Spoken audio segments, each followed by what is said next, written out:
നമസ്കാരം. ഇന്ന് നിശയിലേക്ക് ഏവർക്കും സ്വാഗതം. മഴയും മഴക്കെടുതിയും വെള്ളപ്പൊക്കവും ഒക്കെയായി നാം പൊറുതിമുട്ടിയിരിക്കുകയാണ്. വലിയൊരു ദുരന്ത മുഖത്തിലൂടെയാണ് കേരളം പോയിക്കൊണ്ടിരിക്കുന്നത്. അപ്പോഴാണ് മുഖ്യമന്ത്രി ശ്രീ വി ഡി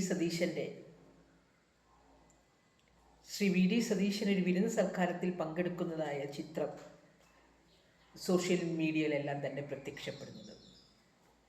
അതിൻ്റെ പേരിൽ അദ്ദേഹം വലിയ പ്രതിസന്ധിയിൽ ആവുകയും ചെയ്തു. വലിയ വിവാദമുണ്ടായിരിക്കുന്നു. When Rome is burning Napoleon is fiddling എന്ന തരത്തിലുള്ള പൊളിറ്റിക്കൽ അലിഗേഷൻസ് അദ്ദേഹത്തിനെതിരെ ഉയർന്നുകൊണ്ടിരിക്കുകയാണ്. റോമാ പട്ടണം കത്തിയെരിയുമ്പോൾ നെപ്പോളിയൻ വീണ വായിക്കുന്നു എന്ന തരത്തിലുള്ള ആരോപണങ്ങളാണ് അദ്ദേഹത്തിനെതിരെ വന്നുകൊണ്ടിരിക്കുന്നത്. അദ്ദേഹം അത് നിഷേധിക്കുന്നുണ്ട്. ദുരന്തങ്ങൾ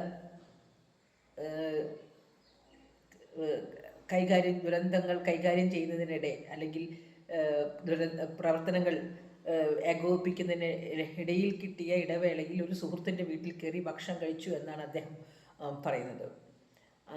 പൊന്നാനിയിലുള്ള യൂത്ത് ലീഗ് നേതാവ് ഫൈസൽ ബാക്കഫി തങ്ങളുടെ വീട്ടിൽ നിന്നാണ് അദ്ദേഹം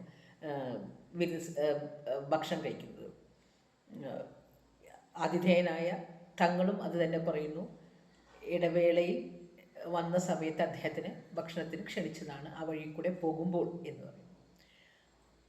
അത് ശരിക്കു പറയുകയാണെങ്കിൽ ഒരു ദുരന്ത മുഖത്ത് അല്ലെങ്കിൽ ഒരു രാജ്യമോ സംസ്ഥാനമോ ഒരു ദുരന്തത്തിലൂടെ കടന്നു പോകുമ്പോൾ ഭരണാധികാരിയുടെ അല്ലെങ്കിൽ നേതാവിൻ്റെ പൂർണ്ണമായ സാന്നിധ്യവും ഏകോപനവുമാണ് ഒരു ജനത പ്രതീക്ഷിക്കുന്നത്. അതൊരു പക്ഷേ നൽകുന്നുണ്ടാവാം, കിട്ടുന്നുണ്ടാവാം. പക്ഷേ വിരുന്ന് സൽക്കാരം എന്ന പ്രതീതി ജനിപ്പിക്കുന്ന വിധമുള്ള ചിത്രങ്ങൾ കാണുമ്പോൾ ആ ജനത, ഇരയാകപ്പെട്ട ജനത, അവർക്ക് മുറിപ്പെടുന്നതിൽ അതിശയമില്ല. ശരിക്കും നമ്മുടെ ഈ ഒരു പൊതുപ്രവർത്തകൻ ജാഗ്രതയോടെ കാണേണ്ട ചില കാര്യങ്ങളെക്കുറിച്ചാണ് ഇവിടെ കോഷൻ ചെയ്യുന്നത്. നമ്മുടെ ഉദ്ദേശം ശുദ്ധി മാത്രം പോരാ, നമ്മുടെ അർപ്പണബോധത്തിലൂടെയുള്ള പ്രവർത്തനം മാത്രം പോരാ.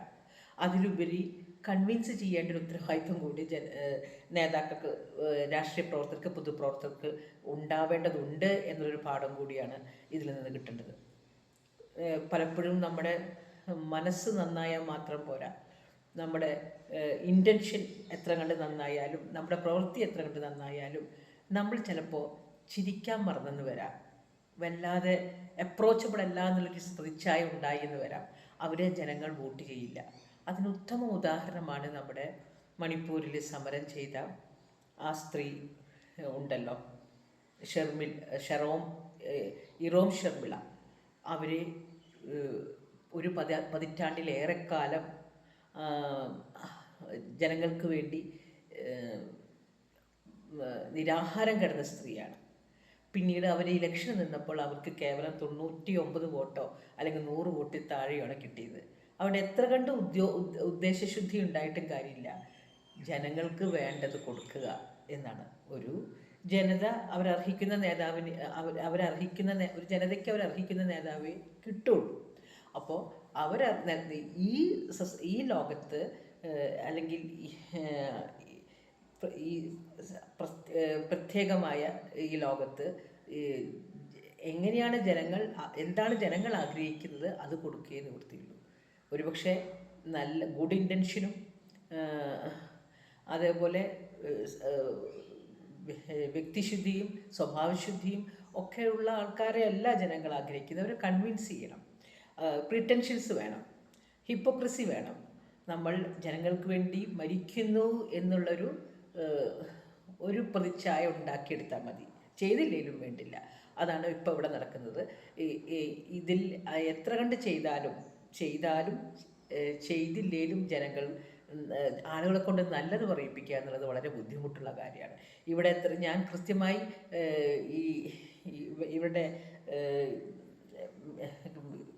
ഈ ക്രൈസിസ് മാനേജ്മെൻറ്റ് എത്ര കണ്ട് ഇഫക്റ്റീവായിട്ട് ഇവർ നടത്തിയിട്ടുണ്ട് എന്ന് ഞാൻ പഠിച്ചിട്ടില്ല. വേണ്ടത് ചെയ്തിട്ടുണ്ടാവുമെന്ന് ഞാൻ വിശ്വസിക്കുന്നു. ഇതേ സമാനമായ സാഹചര്യത്തിൽ കൂടെ തന്നെ നമ്മുടെ പിണറായി വിജയനും പോയിട്ടുണ്ട്. ആദ്യത്തെ മന്ത്രി സർക്കാരിൽ ഓക്കി കഴിഞ്ഞ് 4-5 ദിവസത്തിന് ശേഷമാണ് അദ്ദേഹം അവിടെ സന്ദർശിച്ച് എന്ന് പറഞ്ഞ് കടലോര വാസികൾ അദ്ദേഹത്തെ കൂക്കി വിളിച്ചും ബഹളം വെച്ചും ഓടിച്ചൊരു സംഗതി ഓർമ്മയുണ്ട്. അദ്ദേഹം അവിടെ ഉണ്ടായിരുന്നിരിക്കില്ല, പക്ഷെ അവിടെ നിന്ന് വേണ്ട രീതിയിലൊക്കെ ഏകോപിപ്പിച്ചിട്ടുണ്ടാവും. പക്ഷെ അതൊക്കെ ഹൈലി സെൻസിറ്റീവായിട്ടുള്ള കാര്യങ്ങളാണ്. ആ കാര്യങ്ങൾ അത് ജനം പ്രതീക്ഷിക്കുന്നുണ്ട്. അപ്പോൾ നമ്മളുടെ ഗുഡ് ഇൻറ്റൻഷൻ മാത്രം പോരാ, ഗുഡ് ജസ്റ്റിസ്, കൈൻഡ് ജസ്റ്റിസ് മാത്രം പോരാ, ജനങ്ങളെ കൺവിൻസ് ചെയ്യേണ്ടതുണ്ട് എന്നുള്ളൊരു പാഠവും കൂടിയാണ് ഈ ഒരു ഇൻസിഡൻറ്റിൽ നിന്ന് കൂടുതൽ എവിഡൻ്റ് ആവുന്നത്. അദ്ദേഹം വെറും ഒരു കഞ്ഞിയും കപ്പയും കഴിക്കുന്ന ഫോട്ടോ അല്ല. ജനങ്ങളൊക്കെ ഭക്ഷണം ഇല്ലാണ്ടും കഷ്ടപ്പെട്ടും അതേപോലെ ക്യാമ്പിലൊക്കെ കഴിയുമ്പോൾ അവർക്ക് എല്ലാം നഷ്ടപ്പെട്ടു പോയൊരു ജനത മുഖ്യമന്ത്രി വളരെ വിഭവസമൃദ്ധമായ ഒരു സൽക്കാരത്തിൽ പങ്കുകൊള്ളുകയും ഇരുന്ന് ഭക്ഷണം കഴിക്കുകയും ചുറ്റുമുള്ള ആൾക്കാർ കൂടി ഭക്ഷണം കഴിക്കുകയും ചെയ്യുന്നത്, ആ ചിത്രം കാണുക എന്ന് പറയുന്നത് വളരെ ഒഫൻസീവാണ്. അതിൽ അദ്ദേഹം കുറ്റക്കാരനാണോ അല്ലയോ എന്നുള്ളതല്ല, ആ ചിത്രം ആ സമയത്ത് ആ സിറ്റുവേഷനിൽ വളരെ ഒഫൻസീവാണ്. അതുകൊണ്ട് തന്നെ ആരും പേടിച്ചില്ലെങ്കിൽ പെരെ തൂണിനെ പേടിക്കണം എന്നൊക്കെ നമ്മൾ പറയും. അല്ലെങ്കിൽ അങ്ങനെ നമ്മൾ ചില കാര്യങ്ങളൊക്കെ ചെയ്യുമ്പോൾ ഒരു മരണം നടന്ന ഒരു വീട്ടിൽ അല്ലെങ്കിൽ ഒരു പിറ്റത്തെ കൊല്ലം തന്നെ അല്ലെങ്കിൽ 4 മാസങ്ങൾക്ക് ശേഷം വരുന്ന ഓണസദ്യ ഒന്നും നമ്മൾ വളരെ ഗ്ലിറ്ററോടെ ആഘോഷിക്കില്ല. കാരണം ഉള്ളിൽ കുട്ടികളുണ്ടാവും, അവിടെ അവർക്കൊരു ആഘോഷമൊക്കെ വേണം എന്നുണ്ടാവും. പക്ഷേ വീടിൻ്റെ ഉള്ളിൽ ജനങ്ങൾ എന്ത് പറയും, അതാണ് കൺവിൻസ് ചെയ്യണം. അതിലൊന്നും വലിയ കാര്യമില്ല.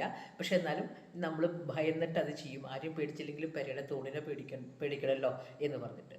പക്ഷെ ആ സിറ്റുവേഷൻ വേറെയാണ്. ഇവിടെ വേണ്ടത് അദ്ദേഹം ഒരു ദുരന്തമുഖത്ത് നമ്മുടെ രാജ്യം നിൽക്കുമ്പോൾ അദ്ദേഹം വലിയൊരു സൽക്കാരത്തിൽ ചേരുന്നു, അല്ലെങ്കിൽ വളരെയധികം വിഭവസമൃദ്ധമായ ഭക്ഷണങ്ങൾ സുഹൃത്തുക്കളുമൊത്ത് കഴിക്കുന്നു എന്ന വലിയ ഒരു സൽക്കാരത്തിൻ്റെ ചിത്രം ആണ് പുറത്തേക്ക് വന്നത്.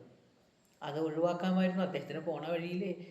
പക്ഷെ അദ്ദേഹം ഇരുന്ന് കഴിക്കുമ്പോൾ ആരും ഫോട്ടോ എടുക്കുന്ന അദ്ദേഹം പ്രതീക്ഷിച്ചിട്ടുണ്ടാവില്ല.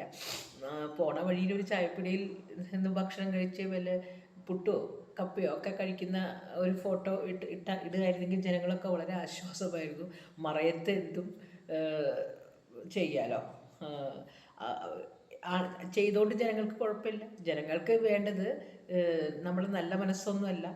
ജനങ്ങൾക്ക് വേണ്ടത് പ്രിറ്റൻഷൻസാണ്, ഹിപ്പോക്രസിയാണ്. ഈ പിന്നാമ്പുറങ്ങളിൽ എന്ത് നടക്കണമെന്നൊന്നും ജനങ്ങൾക്ക് അറിയണ്ടാവും. ഈ സോഷ്യൽ മീഡിയയിലൊക്കെ ഓരോരുത്തർ വന്നിരുന്നു ഇങ്ങനെ ഓരോന്നിങ്ങനെ എക്സിബിറ്റ് ചെയ്യുന്നുണ്ട്. അവരല്ലാത്ത ഒരു സെൽഫിനെ അവർ ജനങ്ങൾക്ക് കൊടുക്കുന്നത്. അവർക്കാണ് ഫോളോവേഴ്സ്, സബ്സ്ക്രൈബേഴ്സ്. അവരെ വിളിക്കുന്നു, അവരെ മാതൃകാ വ്യക്തിത്വങ്ങളാക്കുന്നു. പക്ഷെ പിന്നാമ്പുറങ്ങൾ ചെന്ന് നോക്കുകയാണെങ്കിൽ ഭയങ്കര ചീഞ്ഞളിഞ്ഞതായിരിക്കാം. അതൊന്നും ആരും അറിയുന്നില്ല. അപ്പോൾ ഈ ആളുകൾക്കൊക്കെ വേണ്ടത് ഇങ്ങനെ മുഖം മറച്ച വ്യക്തിത്വങ്ങളെയാണ്. നമ്മുടെ നല്ല ഇൻറ്റൻഷനോ നമ്മുടെ സംശുദ്ധിയോ ഒന്നും അല്ല വേണ്ടത്. ഒരുപക്ഷെ ഇത് രാഷ്ട്രീയ പ്രതിയോഗികൾക്ക് എടുത്തു കാണിക്കാൻ ഒരു അവസരമായി എന്നുള്ളത് മാത്രമാണ്. അത് മാത്രമായി കാണാനും അതിനെ കഴിയില്ല. അങ്ങനെ ഒതുക്കരുത്. പൊതുപ്രവർത്തകരെ ജാഗ്രത പുലർത്തേണ്ടത് ഉണ്ട് എന്ന ഒരു സന്ദേശമാണ് ഇവിടെ നൽകുന്നത്. കാരണം ജനങ്ങൾ കഷ്ടപ്പാടിലായിരിക്കുമ്പോൾ ഇതുപോലെ വലിയ സൽക്കാര വിരുന്നിലൊന്നും പങ്ക് കൊള്ളേണ്ടതില്ല. ഗോപ്യമായി ചെയ്യുന്നത് ആരും അറിയില്ല. പക്ഷെ അതിൻ്റെ ചിത്രങ്ങളൊക്കെ സോഷ്യൽ മീഡിയ വരുമ്പോൾ ജനങ്ങൾ അത് വളരെ ഒഫൻസീവായിട്ടുള്ള ഒരു സംഗതി തന്നെയായിരിക്കും. അത് ശ്രദ്ധിച്ചാൽ എല്ലാവർക്കും നല്ലത്. നന്ദി, നമസ്കാരം.